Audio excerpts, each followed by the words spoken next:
All right, so welcome to another episode of Inside IALR. Thanks for listening today.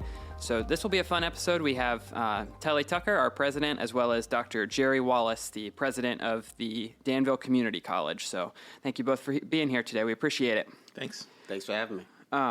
So really today I want to talk about, I know, IALR is very big on partnerships, and I know, especially since you've stepped in, Dr. Wallace, it's very clear that is a very similar focus for Danville Community College, is pushing those partnerships. So just kind of want to talk about, there's a lot of ways that our two organizations partner, so just kind of want to, bring that to light and highlight all of those different ways that we work together. I guess to start, if you all, and I mean, obviously our listeners should know at least some about what we do and what our vision is, but if each of you can sort of outline, what is the vision of, your organization, and then we can talk about sort of what those overlaps and partnerships are. Excellent. I'll start off if that's okay. For Danville Community College, we're one of the 23 community colleges in the state of Virginia. So we kind of march to the drum of most community colleges where we're low cost, smaller classrooms, and affordable. For the residents that we service for Danville Community College, we service City of Danville, Pittsylvania County, and Halifax County. We have about 9 advisory board members, 3 from each locality, who help the chancellor as well as the president to make sure that we're in tune with our community and responding. But for us, we do everything from community education programs, workforce programs, and then definitely the transfer for those students that want to save, a few bucks and not pay that full price for a college or university. So for us, we try to fit into the system as a whole, but also respond to the needs of our local community here in Danville. So for IALR and our mission of regional economic transformation, we aspire to create a vision for a region where everyone can thrive. No matter where you come from, what your background is, there's an opportunity for you to thrive. And if there is magic in what we do, we try to be a convener, we try to be a collaborator, we try not to be a competitor to anybody in the region, but really fill gaps. And it comes from a spirit of not caring who gets the credit or recognition for what happens, but really just to be an asset and an amenity to this community that helps us ultimately create opportunities to improve the lives of the people in this region.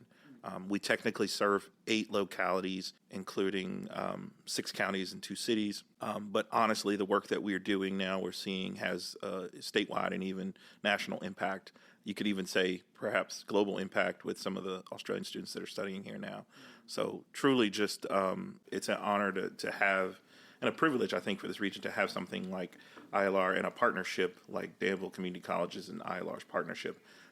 And we hear it all the time. People go, how do you all do this? How do you get your community college and your higher ed institution to work together so well?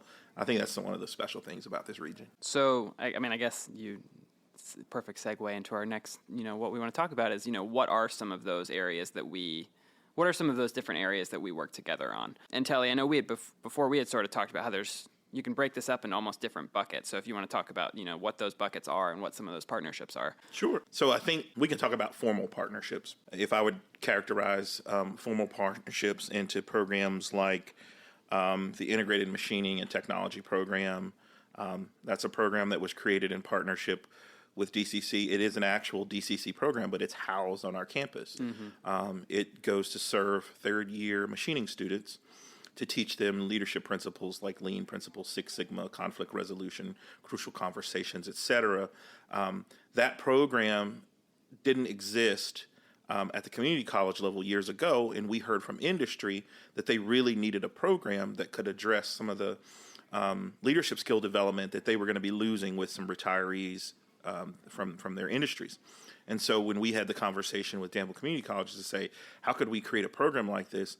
One of the things that I think there were some space constraints, and then there were some finance constraints in terms of how do you equip a lab like this, and how do we afford to pay an instructor who might be making, in excess of 6 figures in a private sector, come back and take a teaching position that has to fall within the Virginia Community College system network of salaries and pay grades and et cetera, right? And sometimes these are a little bit of round pegs, square holes, right? It just doesn't fit the model. So I like to think that's why the state created entities like political subdivisions like IALR.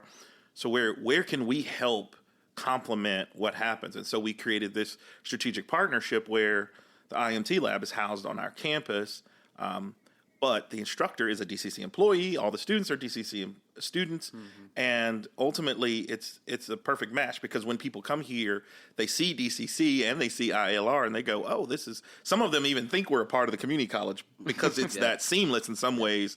But I think that's by design. You know, we're not really.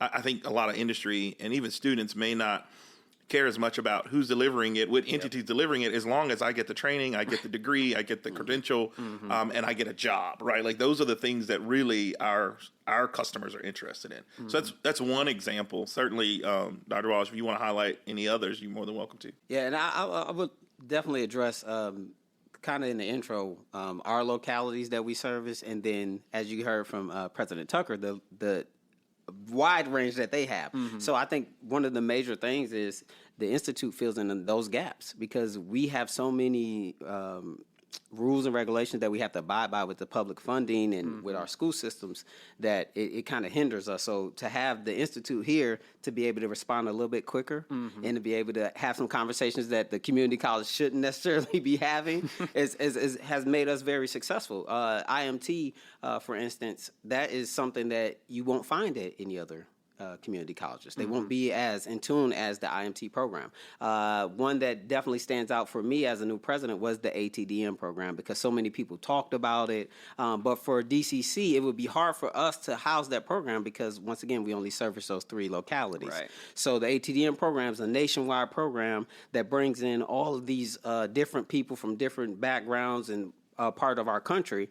And that 4-month training is something that most colleges will never be able to replicate because of how we do financial aid and things like that. So the Institute being able to lead this and partner with the college has been amazing for DCC that a lot of people may not know. They see it, like President Tucker said, they see it as one entity because no one's crying about who's getting the publicity. We all just want to see the region improve. So for me, I definitely love the ATDM program. And we have many other things as well. Right now, for the most recent, would definitely be the apprenticeships. The Institute has been doing an amazing job on the state apprenticeship. So we're literally running behind the Institute to make sure that we align our apprenticeships to match what they're already doing, especially with the youth apprenticeships and internships that they've started here. Is just amazing to see, and we want to be a part of it. I was going to add one more thing that a lot of probably our listeners may not realize is that the Piedmont Governor's School that's housed here and the Academy for Engineering Technology, which are programs for high school students, juniors and seniors from Danville and Pennsylvania County, all those students are actually DCC students. They are dually enrolled students while they are studying here. And so those students spend a large portion of their day here on our campus, and then they go back to their base high school in the afternoons. But many of them are earning credits towards an associate's degree, and they are earning college credits at DCC as DCC students while they're dually enrolled in their public high school. So there's so many ways that we partner and we overlap. I think it pretty mind-boggling to people who don't, from the outside, who really aren't aware of how all the different disparate parts fit together to create something of value. So, Telly, you had said a little bit ago that, people come up to you and they say, how do our 2 organizations work so well together? So are you saying that's not normally how this works? I've worked in other communities where we won't name them, but let's just say that there isn't nearly the motivation to work collaboratively in this regard. And every entity has its own goals, its own objectives that it needs to accomplish. Sure. And it has its own set of rules and constraints that it has to abide by. But I think the folks in this region have been very intentional about if we are going to transform this economy and rebuild what we lost years ago through the loss of legacy industry, the only way we can do that is if we work together to do that. And so we've been very intentional about thinking of ways, how do we use what we have, the assets that we have, to leverage the assets you have, and then as a region we all improve and benefit from it. That is unique in my experience, and it's part of the reason I love being Danville and why I came back, because you just don't find that type of collaborative motivation, passion, and spirit of teamwork that you find here in this region. I would just say definitely ditto. For me, as a new president, I was looking for a place that was unique, a place where you could get decision makers together in one room, and I think that's what Danville has. When you think of us responding to the community needs as well as even bringing in other industry to the region, it's a collaborative effort. The Institute's grounds are just immaculate. So I'd rather bring someone here so they can see, the great grounds you guys have, because we're years behind you as far as facilities. But that all helps a sale. And if I'm insecure about my facilities and I don't know how to leverage and utilize the Institute and bring it to a regional perspective, then I will hinder and bring barriers as a president of the community college. So for me, coming in, it was easy to collaborate because I have that type of mindset. But when I came into the region and I realized that people really wanted the region to win, it was easier for me to bring the community college up to speed as well. No, that definitely makes sense. And you're talking about, almost the sales pitch. What is, and this is for both of you, what is the role, I guess, that both of our organizations play, specifically in economic development, for, recruiting those industries to come, helping the ones who are already here? What is the role that both of our organizations play, and how do we work together in that? I'll definitely let the economic developer answer this one first, and I'll give you the educational side. All right. Well, for our listeners, I spent 6 years as economic development director here in the city of Danville, and every conversation we had with a company, a prospective company that was looking at moving in this region or looking at growing in this region, it all started with, where am I going to find my workforce? It didn't start with, where do you have the building or do you have the perfect site for me? It started with, where am I going to find my workforce? And seeing is believing, right? Anybody can tell you that we've got an awesome workforce for you. We've got a highly skilled, highly educated, well-trained workforce for you. Something else to show them. So I remember the early days of, in the economic development world, sometimes you only get 24 hours notice before a company's coming to visit. And we'd pick up the phone and we'd call Danville Community College and say, can we bring a prospect through tomorrow to walk through the EIT building, the Electronic Instrumentation Technology building, Instrumentation Technology building. And they were always like, absolutely, bring them through. We'll meet you at the door. We'll find somebody to give you a tour. And so it became this seamless thing where it's like we took a prospect from a middle school Go-Tech program to a high school career tech lab to a Danville Community College career technical education building to the Institute, and it was seamless. And in the mind of the industry, they went, this is all connected. This is all like under the same umbrella, when really it was 4 distinctly different organizations, but they never knew it because we were paddling or rowing in the same direction, whatever metaphor you want to use in terms of people working together. And I think that's you won't ever find that in a formal agreement that says, okay, Danville Community College has got to accommodate us, the economic development community, when we come in. It's that type of intangible, non-formal partnership where I can pick up the phone anytime and say, hey, can you help me with this? And 99% of the time, they're like, absolutely, here's how we can help. What do you need? And that's special. And I would say another one that I think is really unique is definitely the Haas training that we collaborate on, which is housed at the Institute again. But we both collaboratively try to meet Haas's standards. So that's the trainer. For those of you who don't know, there's maybe 5. It was 4. I think it might have bounced down to 4.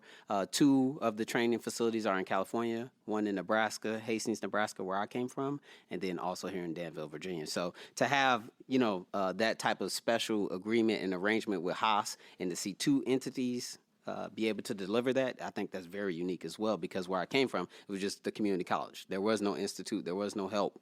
For the institute to do it full time and have those trainers, it just makes us that much better. Another thing that happens too, Caleb, in the economic development world is existing industry sometimes will say, we really need a customized training solution for something that's unique to their business.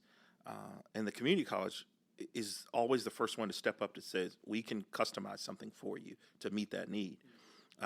Just in the cyber park, technology park here, the RCAT building, Regional Center for Advanced Training and Technology at the bottom of the hill, which is a DCC facility, a lot of times they'll do modularized training, or they'll do classroom training if it's appropriate for an existing industry or for somebody who wants to upskill at their own pace, right? Maybe when they're during their off hours or evenings, weekends, and so forth.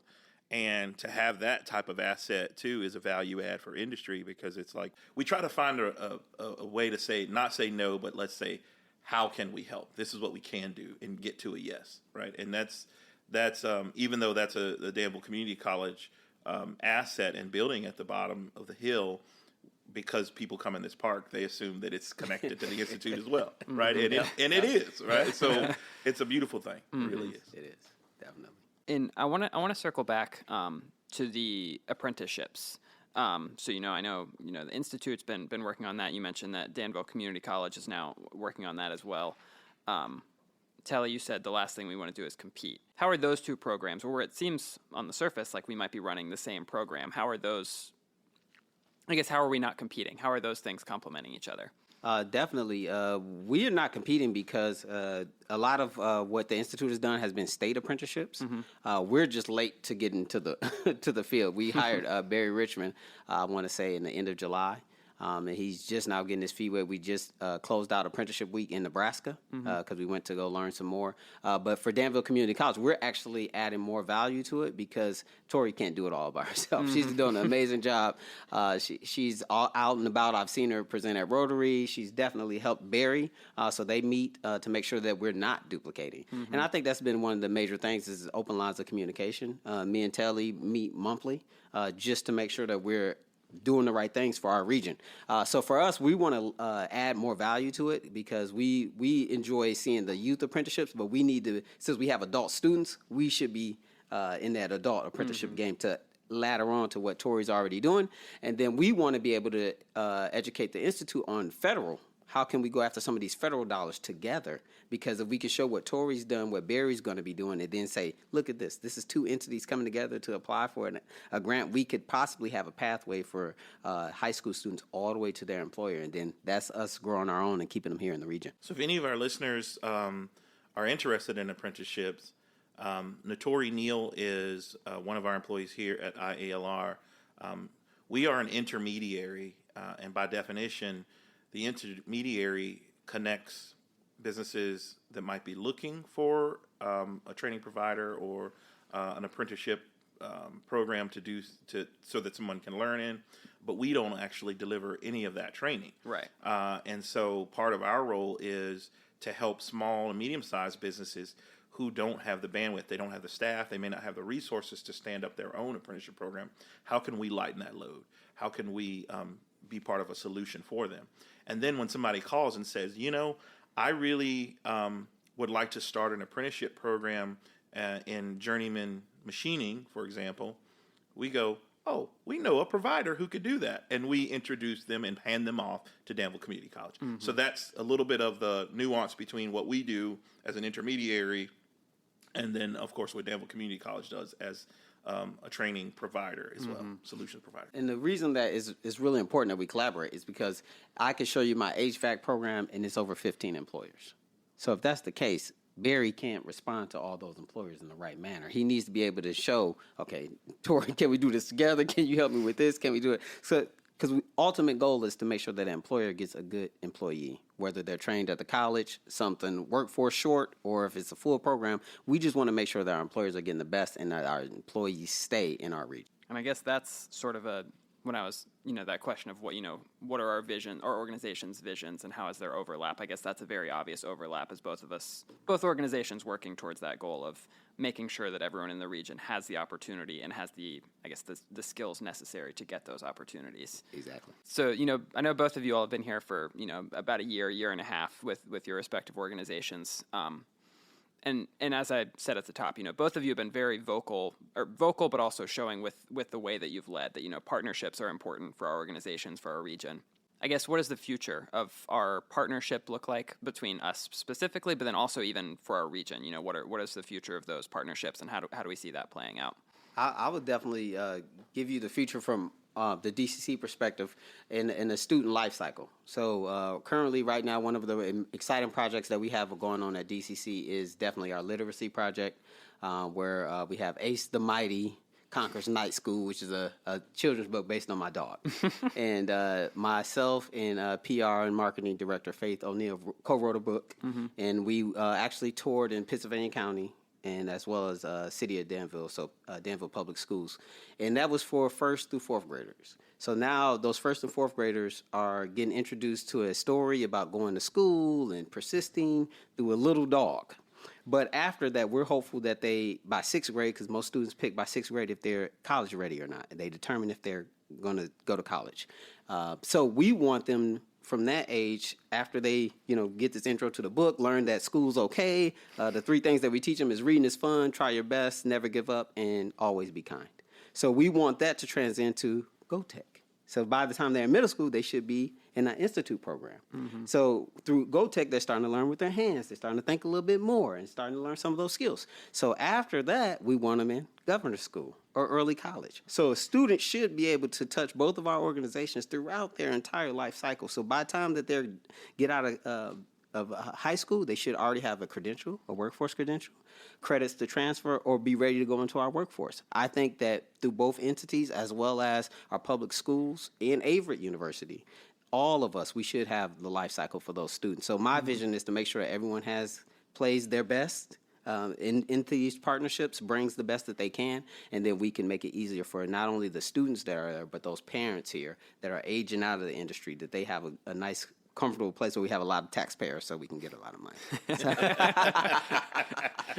But that's my vision for everybody. It's just that we just do what's best for the region and the people that live here. As an outsider coming in, I want to raise my daughter in a community where everybody's working together and they're doing what's best for everybody. My first goal is to get a presidential pup. I'm envious because we don't have one of those at IALR. So that's on you. We'll work on that. We'll see what we can do. No, I think it's really clever. It's brilliant. I love your marketing team, how you all have utilized that as a tool. And who doesn't? What child doesn't love a cute dog, right? Yeah, like it's brilliant. I agree with everything that Dr. Wallace has said. In the future, I think we're even seeing now that other communities are coming here and they're asking us to share best practices on what has DCC and IALR done together and how have you made it work to really affect change in a positive way in this region. And I want us to continue to be a model for the rest of the state, right? Be the envy of the state in terms of here's how you do collaborative work in a community that's, by many have been counted out and has said that, they'll never recover from what's happened in the past. We are even looking at having conversations about how do we get VCCS to look at some of the examples of what we've done and how does that apply statewide to all community colleges. We have relationships as well with Patrick and Henry Community College. And I think one thing that's really unique about our board structure is that Dr. Wallace is on our board. The president of Danville Community College is an ex officio position on our board. They will always be on our board. So it ensures the continuity of that collaborative and at least awareness of what each other are doing and how we work together. Similarly, the president for Patrick and Henry, Greg Hodges, is on our board as well. And and Averett University, Tiffany Franks, right? The president there is on our board. So you're talking about these educational institutions in the region and the vision for what we see in the future. I see a future where there's no wrong door for any student, no matter where they want to end up or where they come in, there's connectivity throughout. And we want to continue to think about how do we do that such that this region continues to grow economically. We provide better opportunities for our students, better salaries, better transformation for intergenerational transformation, right, of opportunity. That's my vision for the future of this region and ultimately why it's what wakes me up and gets me out of bed every day to come in. I think it's what you were saying earlier about whether it be a student or an economic development prospect, that they didn't care about what organization was doing what. For our customers, it's about the end result. No one, at the end of the day, no one cares the how. They care about what they're going to get out of it. How that class, how they can get through that class, how they can obtain that certification, whatever that may be. I think that's a really good way to look at it. Especially for both of you looking at it that way. Obviously, that's worked out well that, we're making an impact looking at it that way. That's all the questions that I have. I'll just open it up for you all to share any last thoughts you have about, the collaboration, the impact that our two organizations have together. I would just say that I would want listeners to know that we are not just spitballing and throwing stuff against the wall. These are really thought out partnerships, collaborations. We try to maximize all of our resources. We try to make sure that when we do new things that we're sharing those ideas with each other.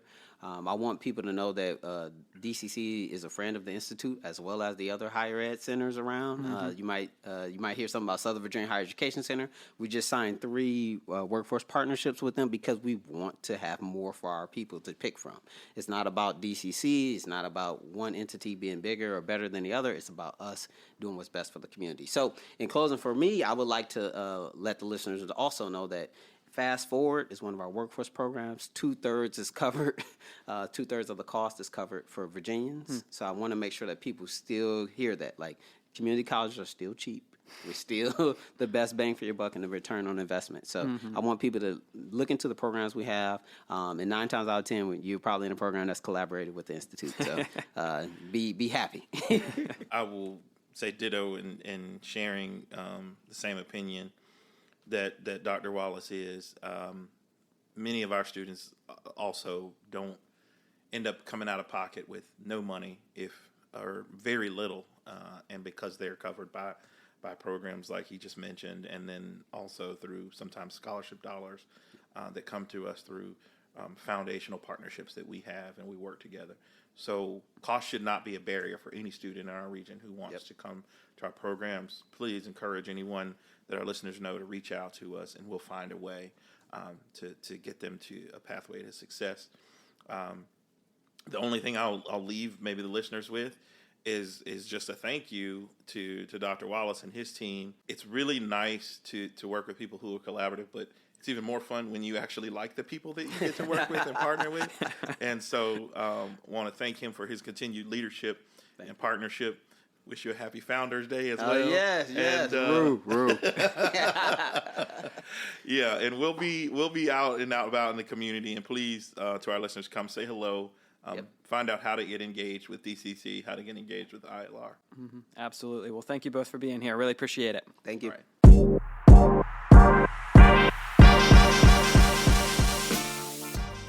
Megabytes, IALR's on-site cafe, features everyday favorites, convenient ordering options, and an eager staff ready to welcome and serve you. Our enticing menus offer something for everyone, from a fresh, well-stocked salad bar, wraps, sandwiches, and our rotating hot buffet offered on Tuesday, Wednesday, and Thursday. Megabytes is open Monday through Friday from 9:15 a.m. until 1:30 p.m. To view menus and for more information, visit IALR.org/megabytes.